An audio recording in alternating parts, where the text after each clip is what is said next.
Hola gente, bienvenidos a un nuevo video del canal. En esta ocasión recordaremos a los 10 máximos goleadores de la historia de Colo-Colo en sus 101 años. Así que daremos un repaso, recordaremos, daremos anécdotas y sin más, comencemos con este nuevo video. Comenzamos con un nombre importante, canterano del club, debutó el 9 de marzo del 2002 en reemplazo a Marcelo Espina en un triunfazo por 2-0 ante Cobreloa en Calama.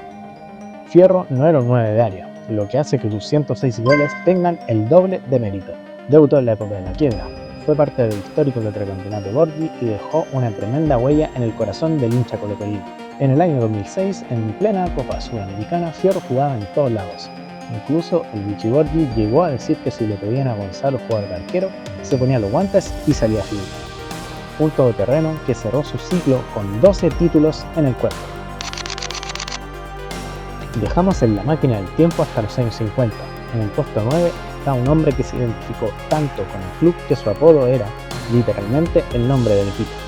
Manuel Muñoz, el gran Colo-Colo Muñoz. Manuel Muñoz debutó con 21 años en el Popular, el 29 de mayo del 59 en un empate 3-3 ante el extinto Green Cross. Muñoz era un delantero letal, rapidísimo, de esos que te dejaban en el camino con un enganche corto. En Colo-Colo disputó cerca de 200 partidos y marcó 111 goles. Además, ganó 3 campeonatos. Dicen los abuelos que el apodo Colo-Colo se lo puso a la propia hinchada, porque cuando él jugaba en la selección chilena, la gente en la galería decía: ahí va jugando Colo-Colo, haciendo referencia a que Muñoz personificaba el espíritu del club, un crack de la primera época dorada del Cacique. En el puesto 8 tenemos al hombre de la boina blanca, Enrique Sorrell, el Tigre. Si tu papá o tu abuelo te hablaron de los primeros años profesionales del club, este nombre te tiene que sonar. Sorrell llegó a Colo-Colo proveniente de la Brasil italiana. Debutó un 29 de abril de 1934 con 22 años y fue clave para consolidar la grandeza de Colo-Colo tras la muerte de David Arellano. Ganó los primeros campeonatos invictos del club. El Tigre disputó 127 partidos oficiales y marcó 116 goles. El Tigre tenía su cabra. Jugaba siempre con una boina blanca. Decía que le daba puntería. Una vez, un defensa rival se la quitó y se la tiró lejos para desconcentrarlo. Sorrell corrió, recogió la boina y se la puso. En la siguiente jugada clavó un golazo al ángulo. Así se imponía respeto en los años 30. Avanzamos al puesto 7 con un hombre que logró una cifra de goles que tardó casi 50 años en ser igualado. Hablamos de Luis Hernán Álvarez. Este tremendo delantero centro debutó un 18 de marzo de 1958 ante Ferro Badminton y marcó un gol en el triunfo por 5-1. Según cuentan los libros, poseía una técnica exquisita, una fuerza que llamaba la atención ya que no tenía un físico muy llamativo, pero peleaba con todos los defensas y lógicamente tenía una definición y un oportunismo perfecto en el área. En Colo-Colo disputó 159 partidos y marcó 117 goles. En la temporada de 1963, Luis Hernán Álvarez anotó la ridícula cifra de 37 goles en un torneo de primera división. Una locura. Durante décadas nadie pudo tocar esa marca, hasta que un tal Lucas Barrios la igualó en el año 2008. Álvarez se despidió del club a mediados de los años 60 debido a un problema hepático crónico que dificultaba su rendimiento, pero dejó una huella imborrable de efectividad. Llegamos al puesto 6 y nos encontramos con el primer extranjero de la lista, un brasileño que llegó a Chile y se transformó en un cacique total. Hablamos de Don Elson Beirut. Beirut fue socio ideal de Francisco Chamaco Valdés y gran figura del cacique entre las décadas del 60 y 70, fundamental en el Colo-Colo 73, el primer equipo chileno que jugó una final de Libertadores y que unió al país durante meses complicados en lo político y social. Beirut debutó un 4 de abril del 65 y marcó el primer gol para Colo-Colo en el triunfo por 3-1 ante Audax Italiano. De ahí en más, se convirtió en genio y figura. El astro brasileño disputó 272 partidos oficiales y marcó 119 goles en Colo-Colo. Dentro de esos goles hay un par que se recuerda hasta el día de hoy. En el partido definitorio por el título del 70, Beirut marcó los 2 tantos versus Unión Española y el público lo levantó en andas para dar una vuelta olímpica en el Estadio Nacional. Elson Beirut llegó solo por unos meses a Colo-Colo, pero se enamoró tanto de Chile que se quedó a vivir para siempre en el país. El brasileño tenía una técnica exquisita, pero los defensas de la época mencionan que su mejor arma era que te hablaba en portuñol durante todo el partido. Así te distraía y cuando te dabas vuelta ya estaba listo para marcar un golazo. Si te está gustando este video, no olvides suscribirte al canal, dejar un comentario, un me gusta y compartir este video para así llegar a más gente. Entramos en el prestigioso Top 5 y aquí nos recibe el caballero del gol de los años 40, Alfonso Domínguez.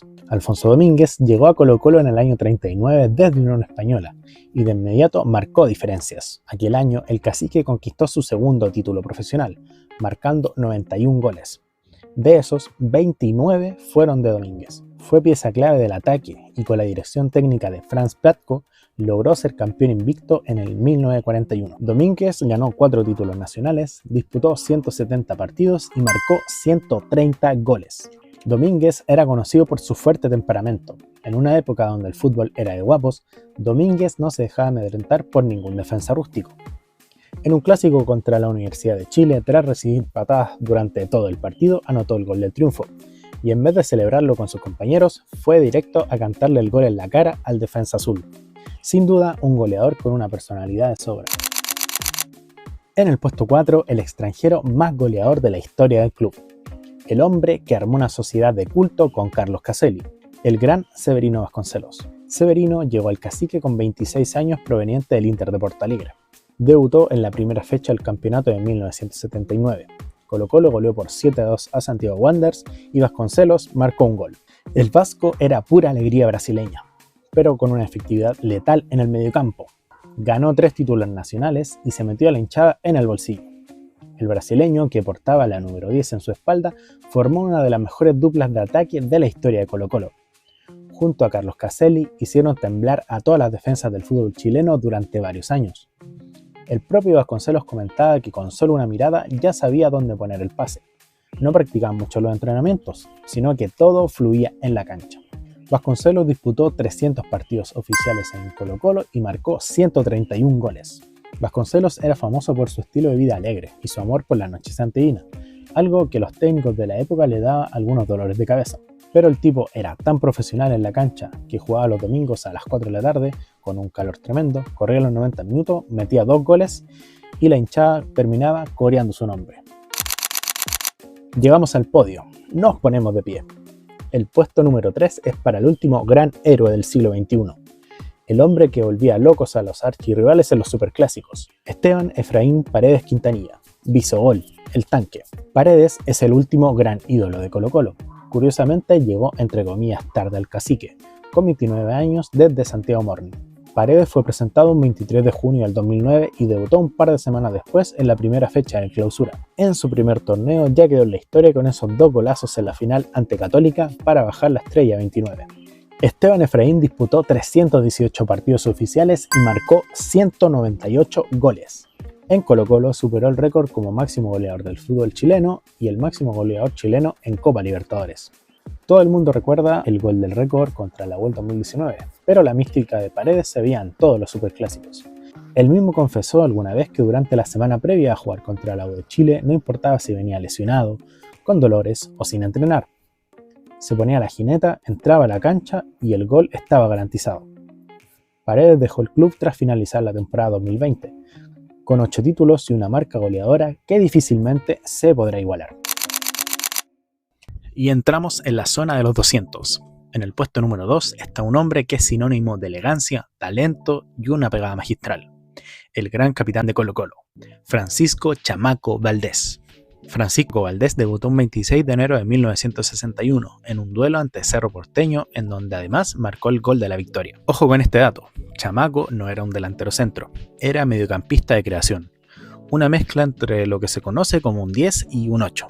Que un volante tenga 200 goles oficiales en un solo club es una brutalidad que hoy en día es difícil de ver, y menos en un club tan grande como Colo-Colo. Chamaco tenía una visión de juego periférica y un tiro libre que era medio gol. Valdés disputó más de 14 temporadas en Colo-Colo, canterano del club, capitán de la selección chilena con la que disputó 2 mundiales. Chamaco marcó un total de 206 goles en Colo-Colo y fue el máximo goleador del fútbol chileno con 215 hasta que Paredes lo superó en 2019. Durante años hubo una tremenda polémica estadística en el fútbol chileno. Muchos registros históricos le contaban a Chamaco más goles en primera división, disputándose el trono palmo a palmo con nuestro número 1. Chamaco jugaba con un parche en la rodilla y el zapato derecho un poco suelto, porque decía que así sentía mejor el impacto del balón. Un genio absoluto que nos dejó un legado imborrable. Y en el trono, la corona de rey. El máximo goleador de la historia del Club Social y Deportivo Colo-Colo no podía ser otro. El hombre que patentó la frase que el área es su hogar. Carlos Humberto Caselli, el rey del metro cuadrado. Caselli más que goles, es un ícono cultural de Chile. Tenía la habilidad única de amagar con el cuerpo, dejar el arquero arrastrándose por el piso y definir con el arco vacío. Carlos Caselli tenía velocidad, garra, habilidad, potencia, presencia en la cancha.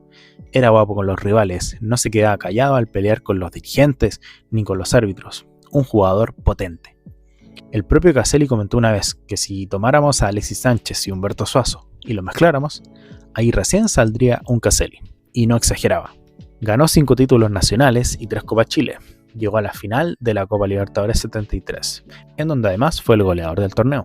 Capitán de la Roja, en donde dejó uno de los mejores promedios de gol, y con quien además disputó 2 mundiales. Caselli defendió la camiseta de Colo-Colo en 374 partidos y marcó 208 goles oficiales para convertirse en nuestro máximo goleador histórico. Su apodo lo dice todo. Las defensas rivales decían que a Caselli podías marcarlo entre 3 jugadores dentro de una cabina telefónica y el tipo igual se la arreglaba para salir jugando y sacar un remate al arco. No necesitaba correr 40 metros con la pelota, le dabas un metro cuadrado cerca del arco y estaba muerto.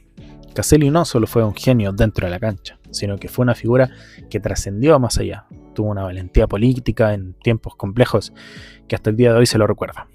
Sin duda es nuestro rey, el rey del metro cuadrado.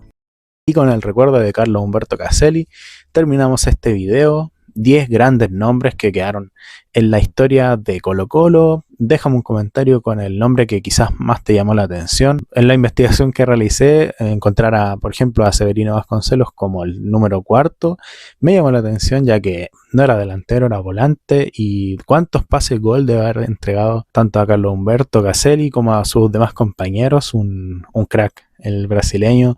También ven a Beirut, otro ídolo de Colo-Colo, que mi papá me ha contado muchas historias de él.